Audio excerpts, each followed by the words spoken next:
So someone goes into the doctor, and the tests come back, and the doctor says, oh, your blood sugar is high, and test the hemoglobin A1C. Oh, your hemoglobin A1C is high. Therefore, your average blood sugar is high, and you meet the criteria. So your hemoglobin A1C is more than 6.5. So you meet the criteria for diabetes. So you have diabetes. Um, why did that happen, doctor? How do I uh, um, how come I got this? I mean, what is this? Is someone picking on me? Um, and so the doctor should explain that diabetes is a problem, type 2 diabetes.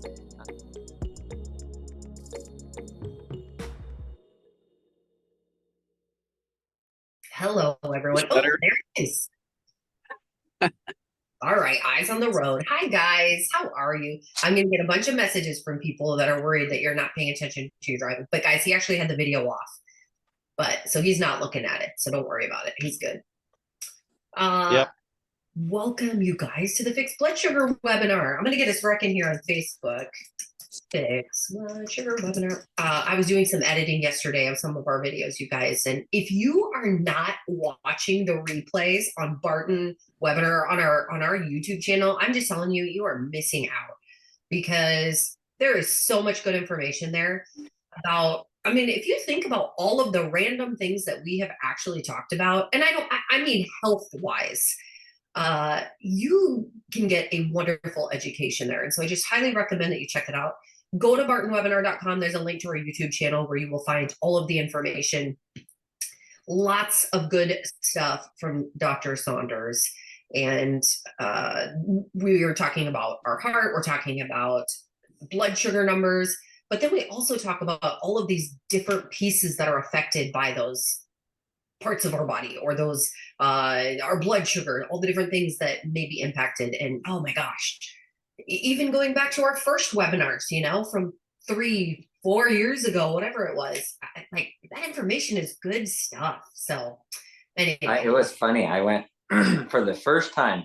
I saw one of the Facebook came up, one of the replays on the Facebook, and I watched it, the one on sleep, and I was like, wow, this is really good. I told my wife to watch it because she's having sleep issues, and she's like, wow, that's really good.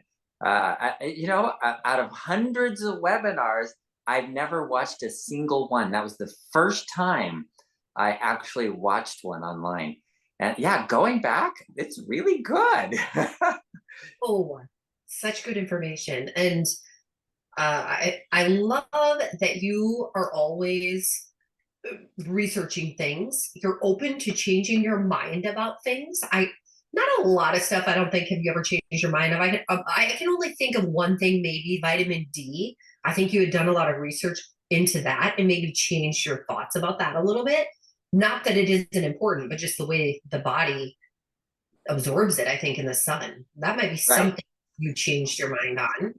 Right. I had read something that says that the sweat has the dihydrocholesterol in it, and then if you wash it off, then you don't make vitamin D. So don't shower after you exercise. That's what I was telling people. It turns out that that's not real. That's not the way it goes. It doesn't come out in the sweat. It's actually in the skin, in the top layer of skin, and that's why people with dark skin actually make less vitamin D. Interesting. Yeah, that's great. I just appreciate you so much. So we're excited today to talk about type 2 diabetes. I know I've gotten a lot of emails about just with questions. And so we're going to talk about, we're going to do a little teaching, and then we will open it up for your questions. So if you have things that come up, if you're joining us on Zoom, please use that Q&A and type your questions as we go. We'll get to as many of those as possible. I do know that we have a lot of new people joining today, and I'm so excited that you guys are here. I'm just going to ask Dr. Saunders some questions, just like, let's say I just was diagnosed, okay? I maybe was noticing some things. Someone said, I think you might have high blood sugar. I went to the doctor. They said, yep, you have high blood sugar. here's your prescription metformin. I'm kind of confused. I don't really know what's happening in my body and how did I get this. So that's what I want to start with. What is type 2? What is happening in my body? I don't have type 2, but if I did. Okay, so someone goes into the doctor, and the tests come back, and the doctor says, oh, your blood sugar is high, and test the hemoglobin A1C. Oh, your hemoglobin A1C is high. Therefore, your average blood sugar is high, and you meet the criteria. So your hemoglobin A1C is more than 6.5. So you meet the criteria for diabetes. So you have diabetes. Why did that happen, doctor? How do I how, how come I got this? I mean, what is this? Is someone picking on me? um and so the doctor should explain that diabetes is a problem. Type 2 diabetes is a problem of having too much. So then your next question is, well, then too much what? Well, it's too much carbohydrates, first of all, and too much fat, and too much protein. Those are the energy sources. So it's too much energy in your body. And then you have too much insulin. So because of taking in too many calories, then you've developed this insulin resistance because you have too much insulin. So when your body has too much of any hormone, it starts going, whoa, stop. You can get resistance to any hormone in your body. You could get cortisol resistance, where your cortisol levels are high and you can be resistant to that. You can have insulin resistance. You can have resistance to any of the hormones that your body makes, because the body will go, there's too much, and the set point will be higher. Well, but when the set point's higher, then other things change, and that's where the problem comes in. So then you get the glucose transport proteins are diminished because of the high insulin. Now you have too much insulin, so you make less of the glucose transport proteins. So now you can't get energy into your cells, and you block your body's ability to use fat for energy. So you're eating fat, but you can't use it for energy. And when you can't use it for energy, it's not just, oh, the body didn't just say, oh, well, I'll just use all this extra sugar laying around. Well, guess what? You have insulin resistance and you can't get the sugar into the membrane. Sugar, fat will go right through, but sugar is stopped at the membrane. And sugar has to have insulin receptors to bring it in, but you're insulin resistant. So you actually make less energy. This research has been done. You actually make less ATP. So you're deficient in ATP. What is ATP? Well, that is the currency of energy. So you exchange everything for ATP. Whatever other kinds of energy you have, you exchange it all for ATP. ATP is what the body uses. So it's kind of like if you come from somewhere else in the world, let's say you come from Europe or Asia or Canada, and you've got all these Canadian dollars, or you've got some Swiss francs or something. In order to use it in the United States, you're going to need to go to an exchanger and exchange that for dollars, and then you can go buy stuff. Right? That's exactly that ATP. That's the dollar. That's the US dollar. And all those other things: fat, carbohydrates, protein, the glutamine, ketone bodies. Those are all different energy sources that have to be exchanged for ATP. Well, so what if you're from Canada, and all of a sudden the Canadian dollar drops, and now you only get 50 cents in the United States for your Canadian dollar. Well, that's what happens when people have too much over a long period of time. So why did the Canadian dollar drop? Well, it's because the government printed too many of them. Well, that's what your body did. When you have too much, then the body goes, no, we don't take those anymore, or we're going to give you less ATP for that. And so there's actually, you actually have less energy. So when you go into the doctor and say, gosh, I'm so fatigued, and the doctor says, so you got all this extra energy around. Well, no, but those are useless. You have to make ATP out of those. You have to exchange those types of energy, like carbohydrates.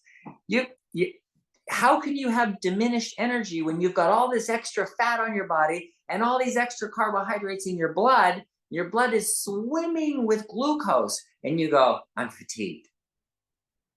Does that make sense? Well, yeah, because your body can't use those for energy. You actually need to exchange it for the proper kind of energy, which is ATP. So how are you going to get ATP? Well, you need what are called mitochondria to convert. That's the conversion process of taking all those other sources of energy, whether it's fat, carbohydrates, protein, whatever, and putting and turning that, exchanging that for ATP so that it can go out and the body can use it and do stuff. So that's why you have a lack of energy, because yes, fats and carbohydrates are a source of energy, but they need to be exchanged for the body, the actual currency, the proper currency. So does that make sense, the currency analogy? Yeah, this is good. You never know what you're going to hear. We've been talking about the kitchen sink for a while, and now we've got a new visual. This is good, Dr. Saunders. I like it. Um, yeah, I'm excited. We're going to have to put this on our Barton webinar page because it's good to have these visuals for what's happening. So thank you. Lots of questions already coming in. I think I'm just going to start digging into them, and we'll just keep going. Is that okay with you? I Okay. like that. All right. I'm going to start with Rayanne. So Rayanne has some specific numbers, and we've chatted last week about how we were going to maybe do this a little bit, but I don't know if you're able to read the Q&A, Dr. Saunders, but if you are, you may want to look at this one. It's the first one. I will read it out loud though as well. So C-peptide was 5.31 in September, and now it's in the normal range of 2.37. Fasting insulin went from 40.6 to 12.1, still high, but much better. Fasting 20 hours, glucose was 147, down from 211, still high. A1C was 12.6 last April, 9 in September, and 8.5 last week. This was after a 72 to 102 hour fast once a month since November. Cholesterol was 250 and went up to 260, but the ratio of HDL to LDL was within the high range of normal. Everything else on the CBC panel was within normal range. Is there anything else I should be doing? Wow, Rand, that's amazing. Good work. What do you mean? What else you should be doing? You're doing it. I mean, everything else was in the normal range. I don't know what else to do. You're doing it right. Your insulin sensitivity has gone up a lot. And that's indicated by your hemoglobin A1C dropping. I mean, that's big, from 12 to 9 to 8 now. That's great. So I would say keep going. I mean, you've made a lot of progress, and you're doing it right. Good work. So we have a lot of people that hop on the webinar who are using our diabetes solution kit. If you're not familiar with what that is, I'll bring that up and show you guys. But it's our book where Dr. Saunders and our team have pretty much laid out a program for people to reverse their type 2. And it's a small book. It's an easy read. It's a simple process. It's hard, but it's simple. You can do it. Anyway, we have a lot of people who come on, and this is just reminding me of a lot of these conversations when people say, okay, it's working. Oh, I got a little bit off track, but now I know what to do to get back to where I was. And I feel like, Rayanne, that's where you are. You already know what to do. You're in that same place where you're making all this progress, doing all the things right, and you get the rewards. And Rayanne, awesome. I got to say, this is so significant. It's really hard to express how important what you did is, and how medical science, as far as like drugs and injections and insulin and all that stuff, could not do what you did. And what you did is really dramatic. Your C peptide going from 5.3 to 2.3 is really important, because now your risks of having complications have dropped down, whereas the medications don't do that. They don't lower your risk of complications. You're still the number one reason for dialysis is type 2 diabetes. And why is that? Because the drugs don't work, and they actually, in many cases, make it worse. So that what you've done is so important and so good. Good work. It's awesome. Actually, I'm going to share this with our team too, so they can read it because they'll be excited. And you know what I always love to do too is say, what is, Rand, if you don't mind, you can post this in the chat as well. What words of wisdom would you give to someone who's just getting started? I'd love to hear from you. What would you have to say? All right. Question here from Joby. What do you know about bempedoic acid? Bempedoic. Bempedoic acid. I don't know what that is. Okay. All right.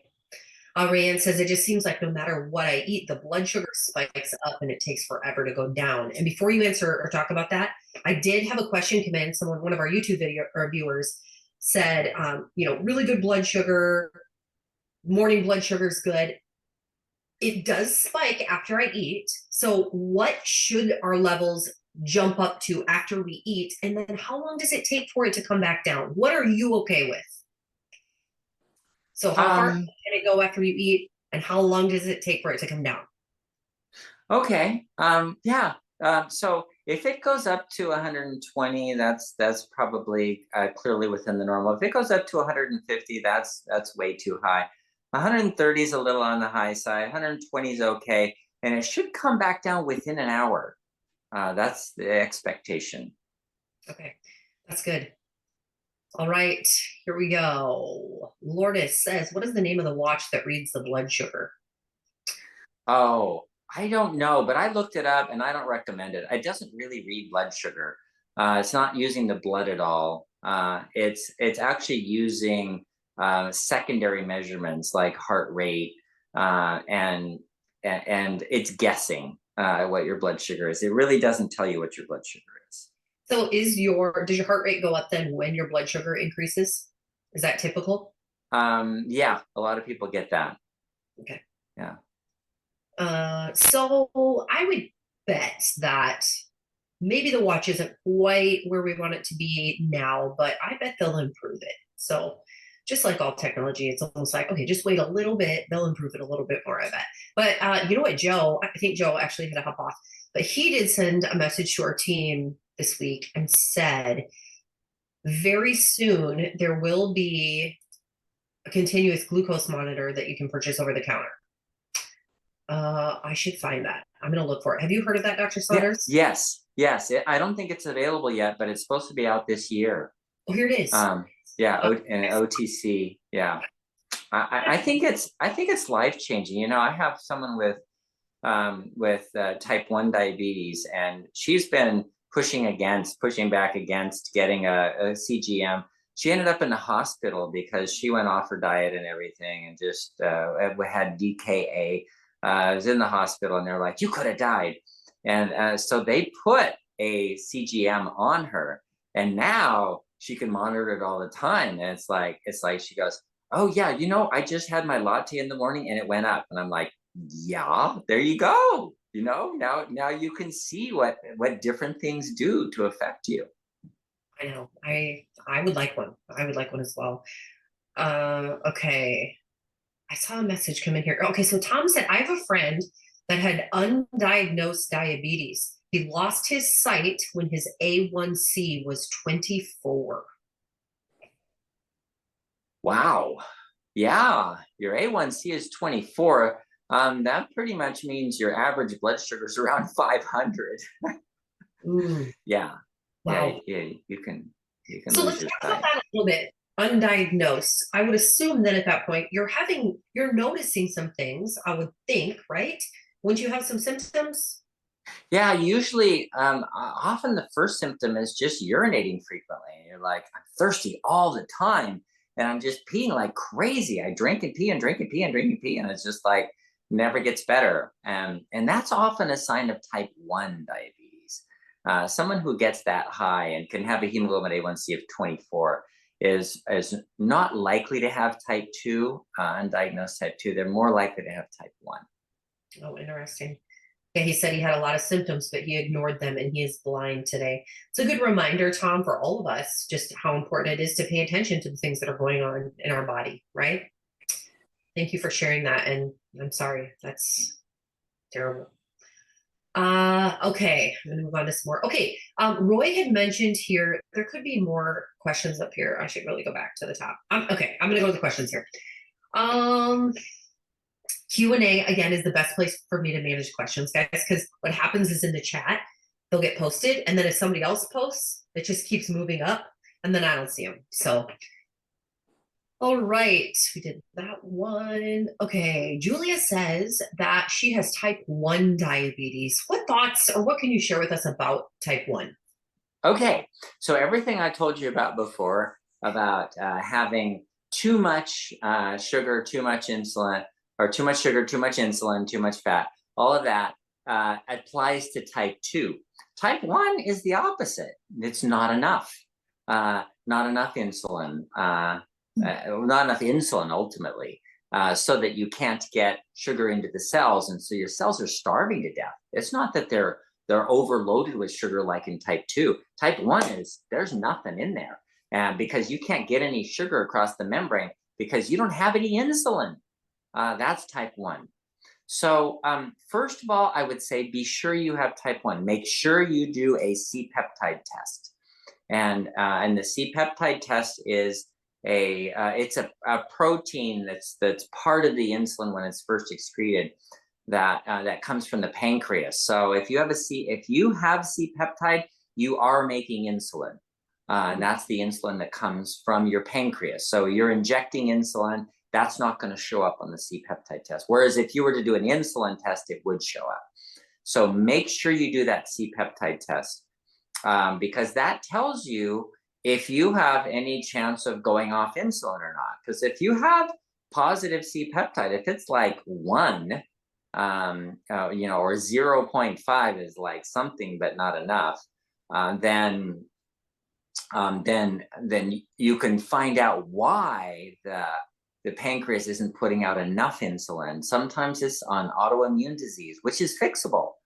That patient that went into the hospital, she was, she's technically type 1, but she does make some insulin. So as long as she stays on her diet, she doesn't have to inject any insulin at all. And that's where the CGM comes in handy, is because she's not injecting insulin. She can see what things are affecting her blood sugar. So type 1 is not enough insulin, and if you make 0 insulin, you have to inject insulin. There's no way around that. But you can find out why and sometimes fix it.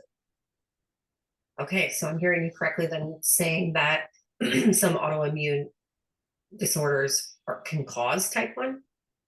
Yeah, some people have antibodies against their islet cells or pancreas or insulin. Some people have antibodies against insulin. Insulin is a protein, and you can make antibodies against it. Interesting. And at what age are people typically diagnosed with type 1? Anywhere from infancy, sometimes little babies, all the way up through 90 or 100 years old, you can get type 1. Anytime the pancreas quits producing insulin, you have type 1. Okay. All right. Don says, I know I'm not supposed to drink any alcohol while taking metformin. Is the same true for berberine? That's a good thought. I don't know. Berberine is not processed in the same way. But if you drink alcohol with berberine, the answer to that question is I don't know. I've never read any studies on that. I don't know. I didn't know that you couldn't have alcohol while on metformin either. Yeah. I know a lot of people who are taking metformin, and I'm pretty sure they drink. So that's interesting. Good to know. I shouldn't say I know a lot of people. I know some. Okay. Tom says I have a high level of microalbumin in my urine. The last reading was 400. A couple of years ago, it was over 1,000. I take 5 milligrams of Farxiga for blood sugar and kidneys. I used to take 300 milligrams of Avapro, but cut that in half since I lost weight. My normal blood pressure is 130 over 75, but it gets as low as 100 over 60 when I go on long walks. Should I increase the Avapro? Should I increase the Farxiga? Is there anything else I can do for my kidneys? And quick disclaimer, Dr. Saunders is not your doctor, so anything that he recommends, we ask that you would talk to your medical provider before you implement any of those. Yeah. Okay. So it's possible that since the Farxiga is a diuretic, that the amount of protein is diluted, and it's like 1,000 to 400. That could be just a dilution factor. So yeah, what this indicates is that your kidneys are leaky. Then they're not supposed to leak protein. Protein is supposed to stay in the blood and not get out in the urine. If it gets out in the urine, it's kind of like, if you have a coffee filter and someone pokes pinholes in it, and then you get all this sediment in your coffee. That's kind of what is happening to your kidneys. The filter of the kidneys has holes poked in it. And the reason that happens is because there's not enough energy in those cells to reproduce, to fix. They don't get repaired. So the medications do not help repair the kidneys. In fact, getting more of those medications may do more harm than good. Because what really has to happen is you need to get energy into the kidney cells. And the way to do that is to decrease your insulin resistance. So the better your insulin sensitivity, the more those cells will be able to repair the filter in the kidneys. The loss of kidney function doesn't come back. I've had people get a little better, but it doesn't come back. This is something that you have to fix by just start with phase 1 of the program. Do the detox. That's phase 1. And then get your insulin sensitivity up as much as you can by exercising regularly and avoiding any kind of sugars and starches. Okay, and you can find the Diabetes Solution Kit at bartonwebinar.com. I will show you that later, but I'm going to just post this here so you have the link. Oh, I can't multitask very well. See, there's only 3 people on the webinar. All right, here we go. Next question. These are great questions, you guys. Michelle says, does eating a lot of cheese and peanut butter affect diabetes? I was vegan, but I'm back on dairy and I'm really liking it, but eating a lot. I am very thin and pre-diabetic, but my A1C and morning glucose are increasing. I'm taking Synachroma and berberine and Gymnema. No, Gymnema sylvestre. It's an herb. Okay, as well as trichomium. Okay. Yeah. Okay. So if your hemoglobin A1C is increasing, that means that you're having more insulin resistance. And so insulin resistance is the problem. Yes, too much sugar causes insulin resistance, but too much fat causes insulin resistance as well. And protein can be made into sugar, glucose. So that could be an issue as well. So the question of is dairy a bad thing? Well, not necessarily, but too much of anything is a bad thing. So if you have type 2, then you have too much. Whatever it is too much. So if you're living on dairy and you have type 2 diabetes, then you're eating too much of that. So it doesn't matter what it is that's healthy. I had a nutritionist in my office, and she was just really into nutrition. She studied everything. And so she looked and she saw that kale had the best nutrient to calorie ratio of anything. It was the greatest superfood in the world. And so she was eating kale for breakfast, lunch, and dinner. And then she started getting cramps all over her body. She was toxic because she'd eaten so much kale. You have to be careful because too much of anything can be toxic. So if you have type 2, you're eating too much, and that could be carbohydrates, fats, proteins, any of those. All right.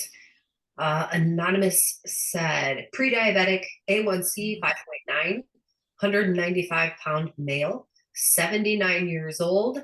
What should I resist my carbs in a day? Wow, do phase 1. Do phase 1 of the program. And just get the diabetes solution kit and start it just like normal. That would be the best thing to do to improve your insulin sensitivity. You know what? I'm going to quick share my screen because my book is over there. So I'm going to share my screen. If you go to Barton webinar, hopefully I'm showing the right one. I don't know. Well, we'll find out. Otherwise, you're going to see other random. You might see my planner on there. I don't know. But here's bartonwebinar.com. Is that what it looks like for you, Dr. Saunders? Yeah. Okay. Yeah, it looks good. Okay. There's that guy. You know that guy. If you guys haven't registered for a Healthy Heart webinar, you can do that here. That is free. And we do that on Thursdays at 12 Central Time. Another really good webinar. Same format as this. You can see our latest episodes are right here. So this will take you to our YouTube channel. This is the Healthy Heart and our fixed blood sugar webinars are there.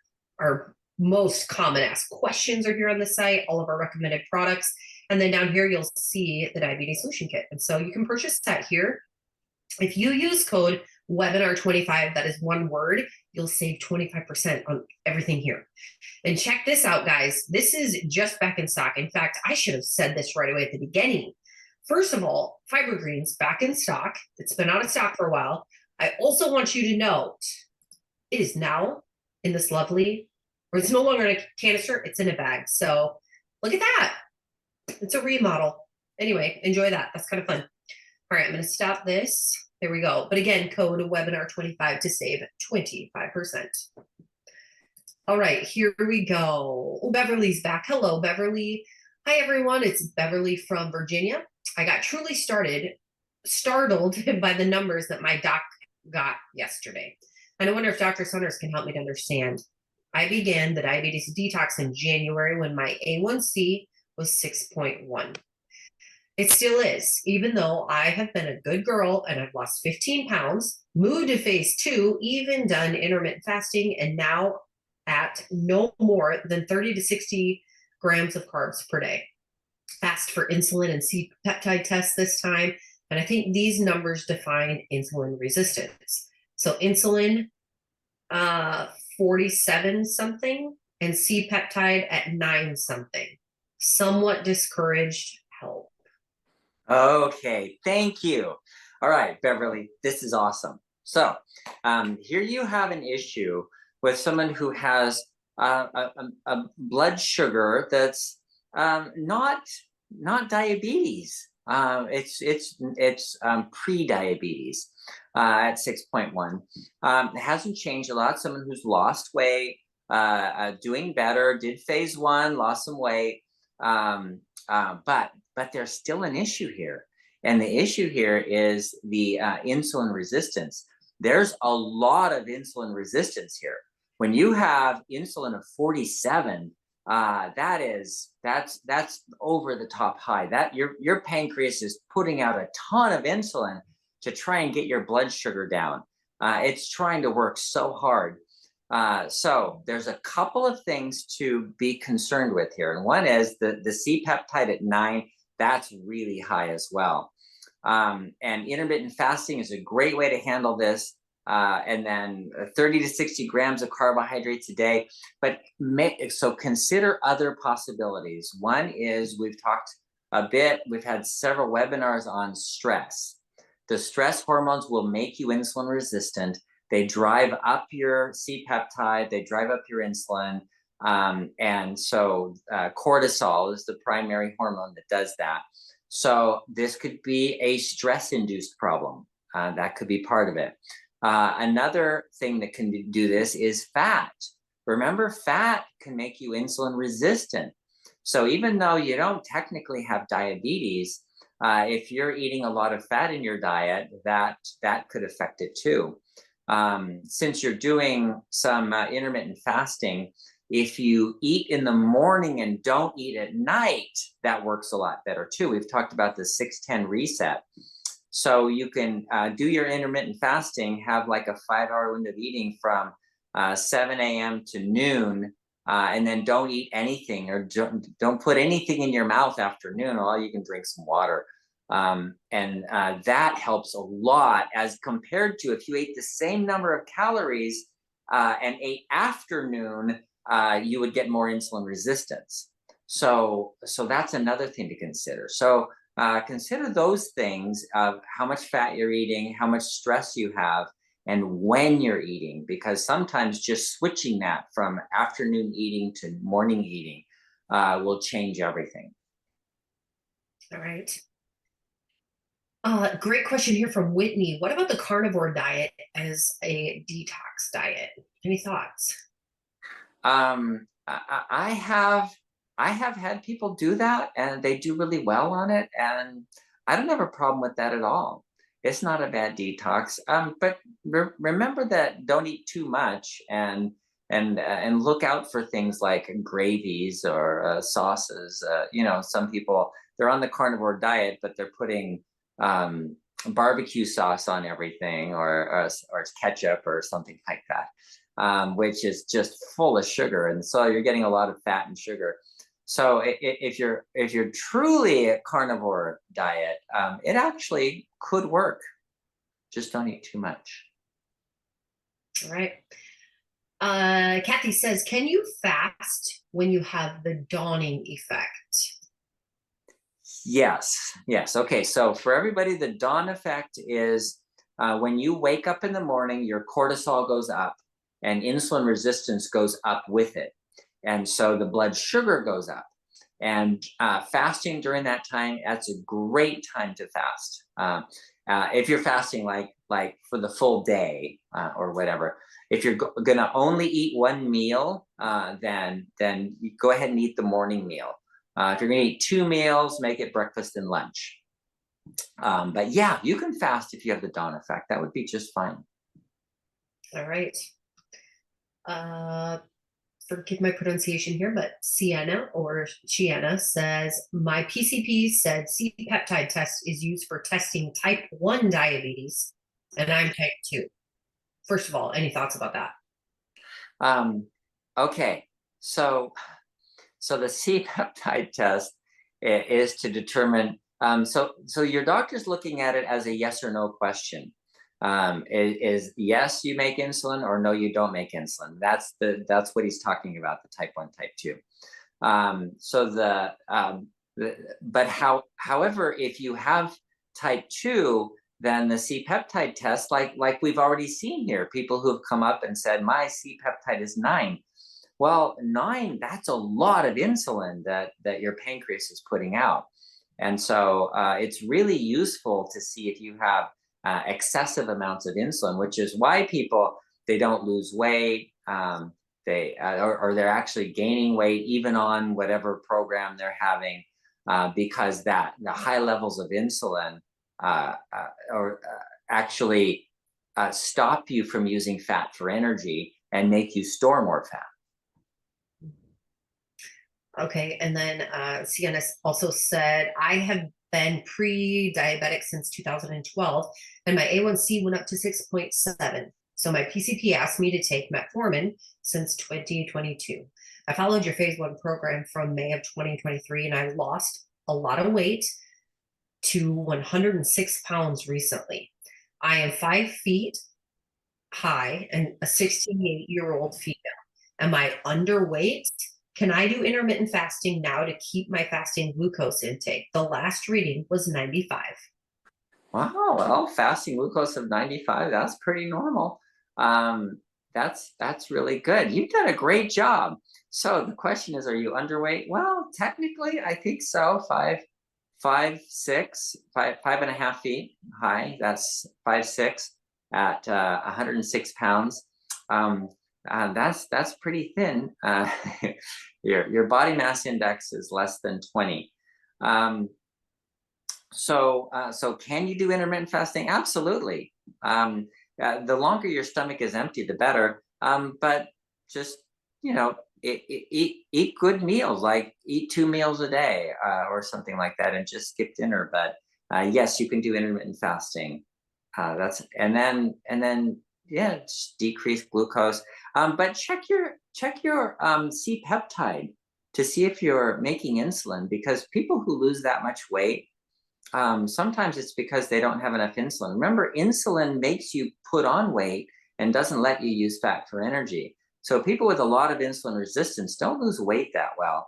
And so people who get to underweight, that's usually or often because they don't make enough insulin. Okay, and then Angelica said, can you do a C-peptide test if you are already on insulin? Uh, um, yeah, yeah. As a matter of fact, that's why you do the C-peptide test. Because if you're taking insulin and you measure insulin levels, then you're just injecting. You're measuring what you're injecting. Whereas the C-peptide only comes from the pancreas, so that gives you different information. Beverly says, taking Cinechroma once a day and turmeric BP, just received berberine. My Barton coach is sending additional supplements, but I also wonder if more Cinechroma every meal might help. No, no, no, don't. The purpose for Cinechroma is not to fix your blood sugar problem. The fixed blood sugar problem is the diabetes solution kit. So it's really with your diet and the exercise that you're doing, and getting your insulin resistance down, or improving insulin sensitivity. The Cinechroma is really for support, and that is, some people are deficient in these nutrients and they don't use glucose very well in their body. They're not efficient. So this is to help you be more efficient so that when you do the program, it will work. Let's talk a little bit more about the C-peptide test. Is it a blood test? How would somebody go about getting it? Yeah, it's a blood test. The any doctor can order it, and in some states they allow patients to walk into a lab and say, "I'd like the C-peptide test," and they'll do it for you. Some labs don't. You can get online labs that'll do it now. Anytest.com, I think it's called. So there are ways to get it outside of having your doctor do it, but it's simple. If you're doing tests anyway, you're doing a hemoglobin A1C, just ask, can I measure the C-peptide as well? I know that, like the one that just said the doctor tried to talk her out of it. I don't know what to do about that, I mean, I have ideas, but I'm just kidding. Here's the thing. There are a lot of great doctors out there. You could probably find a doctor that would do it, I would think. Yeah. So Yeah. let's see. Tom says, I'm in the middle of a 7-day fast from last Saturday dinner to this Sunday breakfast. Any suggestions on what I should eat on Sunday coming off the fast? Great question, Tom. Oh, yeah. Okay. So if you're fasting, this has been a question for, I know, 100 years, because I read a book from 100 years ago, by Sinclair Lewis.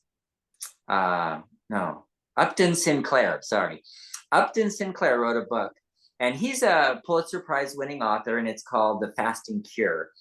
And he talks a lot about that. After you've been fasting for 30 days, 60 days, 90 days, what do you eat first? And so they tried milk, because they thought, well, babies drink milk, they never eat. That's how they start eating. And so I thought, no, and milk didn't really work for them very well. So then they tried meat. They thought, well, meat would be really good, get, protein in.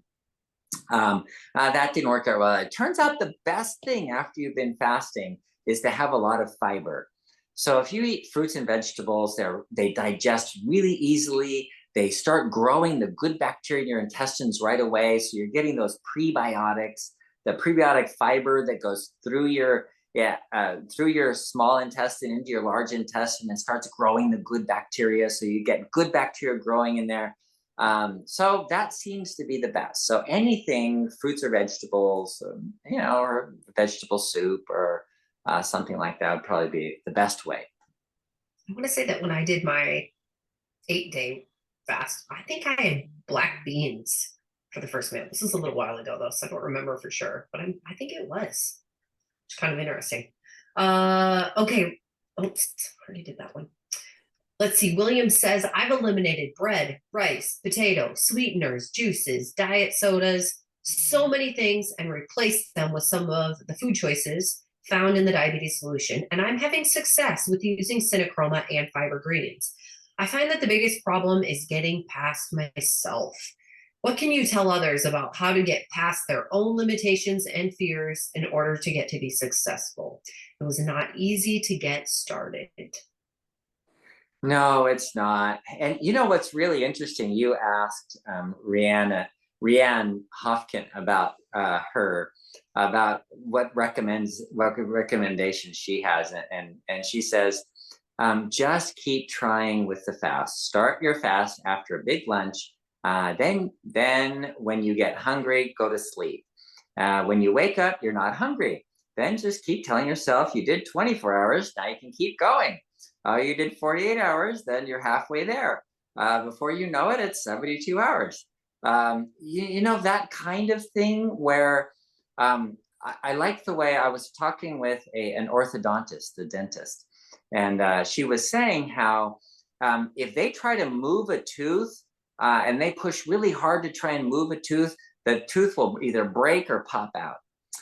But if they put a little bit of pressure over a long period of time, the tooth just gradually moves into place, just a little bit at a time. And then they can fix people's mouths, their teeth that are all crooked. They can put them all straight by moving them, just gentle pressure over a long period of time. And that's kind of the way change needs to be done. And as you're going through this, we tell you all the things to do. We overload you with, you got to do this and this and this and this and do this test and stop eating that and this. Like William said, all these changes I've made. How do I get this right? Well, just keep trying gradually, just like Rianne said, gradually over a long period of time, just a little bit, and then you get it and you go, okay, I'm going to do this now. Okay, my blood sugar's still high. Okay, I'm going to do this now, and just add things in and make these changes over time. Yeah, and I love Rayanne said the first fast I tried, I had 3 false starts, and then I was able to do it. I have another plan for next week when my husband's out of town. It's easier when you don't have to smell anyone else cooking. True. That's good. You know what? I've gotten so good at it though. I can go to restaurants with people. Just give me water, I'm good, and I don't have any issues there. I'm not even like jonesing on their food. I don't even care. Yeah. Yeah, it is different when you have that mindset where you can start to see food as fuel and something for your health versus entertainment. You know what I mean? And it's a big mental switch there that has to happen. Yeah. Let's see. Rayanne said the cholesterol meds that my doc is pushing have a common side effect of high blood sugar. So he's working against me, and I'm not taking it. Is that common? Do cholesterol meds often create high blood sugar? I didn't know that. Gosh. They I guess if she got that off like the website, all of the side effects of the medication. I don't know. I didn't know that. Interesting. Okay.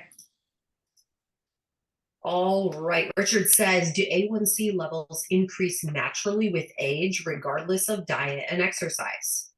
Oh, good question. No.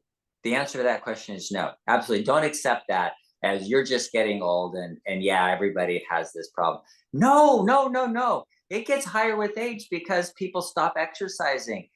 It's been shown as we age, our exercise drops down and our food goes up. Yeah, it gets more when we age as a group. When you look at the big picture of everyone, but that's really because we're not taking care of ourselves. So the whole idea of this diabetes solution kit is okay, reverse that process and don't age and don't let that happen to you. Okay, Bonnie says, I've been dealing with breast cancer and I'm taking radiation. My blood sugar has jumped up to 140 fasting. It has been raising for some time. Does having the cancer have anything to do with the raising of blood sugar? And I'll just add, or is it radiation? Yeah, and the radiation. So anything that stresses the body can affect your blood sugar. So if you're going through a stressful time, blood sugar is going to be higher because you get more insulin resistance. Doesn't mean you don't have to do the program because you can still do the same program and it will still help. And you want your blood sugar to be lower because that actually assists in removing cancers from your body. Cancer runs on sugar primarily, glucose. And so if you don't allow them to have sugar, in fact, there have been some studies now, fasting and cancer. You can get rid of some cancers entirely by fasting. If you're doing chemotherapy, fasting makes the chemotherapy work 3 times better, not just 20%, 30% better. It's 3 times, like 300% better. It was really dramatic. So getting your blood sugar down is still a good idea. Okay, Teresa said, I'm a 40-year systemic lupus erythematosus survivor with multiple organ problems and removal. My blood labs across the board are stable. The urinalysis, not so much. Creatine, 112.4. Albumin, 241.1. Microalbumin creatine ratio, 215. I've kept my A1C has been 6.5 for more than 2 years. I've dropped my insulin intake from 200 plus units of insulin daily to less than 70 units a day. And my last fasting glucose was 58. The lupus caused CKD. Okay. So lupus causes chronic kidney disease. That's the CKD. And yes, that's the leaky. The filters are leaky. That's what I was telling you about him before. So yeah, the lupus causes the CKD. But getting that. So lupus is an autoimmune disease, and that's a reversible problem too. And then the blood sugar or diabetes problem, insulin resistance is a reversible problem as well.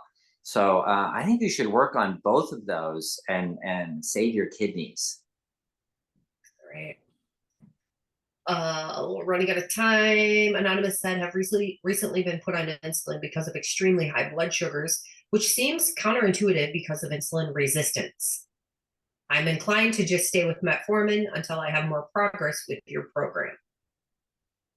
So insulin, even though they have insulin resistance. Yeah, you are so right, and that is so intelligent, and so you would wonder why a health professional would not see that same thing. You'd go that you would question. Wait, why are you giving insulin to someone who has insulin resistance? That doesn't make sense. And the insulin resistance is what caused the problem. Aren't you going to cause more insulin resistance? Yes. And so I'm inclined to agree with you on that one. Paul says, regarding what you said today about blood sugar should be restored to normal after 1 hour, is that in addition to the standard 2 hour after a meal that we should test? What period makes the most sense to test after a meal? Well, the reason for 2 hours is because when you have type 2 and you have insulin resistance, it takes longer for the blood sugar to come down. So Yeah, it's okay. What makes more sense? Well, if you have insulin resistance, it makes more sense to wait for 2 hours. But the question for me was, what is the optimum amount of time? And or how, where are the lines here? And so it should ideally come down. Like if it goes up to 120, it should come down into the 70 to 100 range within an hour, ideally. Okay, I have a lot of questions about synachroma that I'm seeing. And here's what it says. My fasting blood sugar is 238. What is the best way to get it down efficiently? Should I use synachroma? No. And there's several other questions about that. So, Okay. Okay. So then let's look at this.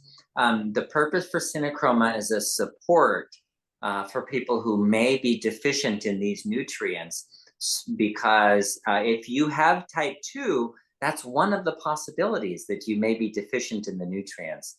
But with the blood sugar that high, you're not looking at synachroma as the answer to your problem. You should be doing the diabetes solution kit, get the test done, make sure your pancreas is making insulin, and work out this to improve insulin sensitivity, and not just think you can take a pill to fix the problem. The pill will not fix the problem. The synachroma is to support you in your program of the diabetes solution kit. So phase 1, go into phase 1 and do that. And then and taking the pill might help with that, so that it'll make it easier for you to lower your insulin and blood sugar. okay. That's all for today, Dr. Saunders. Thank you so much. We'll see you tomorrow on the Healthy Heart webinar. All right. Bye. Bye. Okay, lots of questions left. I'm sorry that we couldn't get to more of these. But I just want to remind you that if you are purchasing the diabetes solution kit or the synachroma or berberine or fiber greens, use code webinar25 to save 25%. Okay, let's see if there's anything else that I can answer. Let me see. Yeah, I don't think that I can answer any of these other questions. What is the number of the webinar for sleeping better? I can pull that up 1 second here. Okay, what is your opinion of supplements that claim to heal type 2? I think Dr. Saunders would just really recommend that you do it naturally. Okay. Oh my gosh, there's so many questions we didn't get to, you guys. Okay, let me quick look up this webinar. I want to let you know which one is on sleep. So many good webinars. I think, let me just see. This webinar today is number, just so we know, 238, just so that you are aware. Let me do a search here for sleep.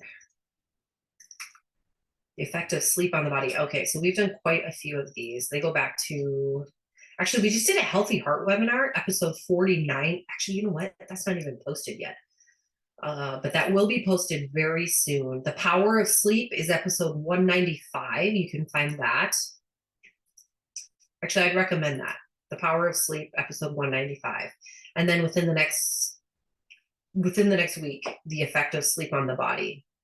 We're going to do that one as well. So lots of good information. Again, go to bartonwebinar.com if you want to find a link to our YouTube channel. That's where you'll find all of the information, or you'll find all of our webinars that we've done. Again, we have the Healthy Heart webinar, and then we also have the Fixed Blood Sugar webinar. And so we have 50 webinars that we've done for Healthy Heart and 238 webinars that we have done for type 2 diabetes. So if you have a question, we've probably addressed it in those webinars. Still, I would encourage you, hop on the webinar next week though and ask anything that comes up. Again, a reminder, Dr. Saunders highly recommends the Diabetes Solution Kit, especially if you're new. That's kind of where he'd say to start. You can find that at bartonwebinar.com. Use code webinar25 to save 25%. Okay, that's it. And we will see you guys next week. Come back tomorrow, register if you haven't already for the Healthy Heart webinar. It's another great webinar. Who doesn't want to learn about how to keep their heart healthy or improve their heart health? So I'd highly recommend that. Okay. Thank you guys for hanging out with us today. And if I don't see you tomorrow, have a wonderful weekend. Bye-bye.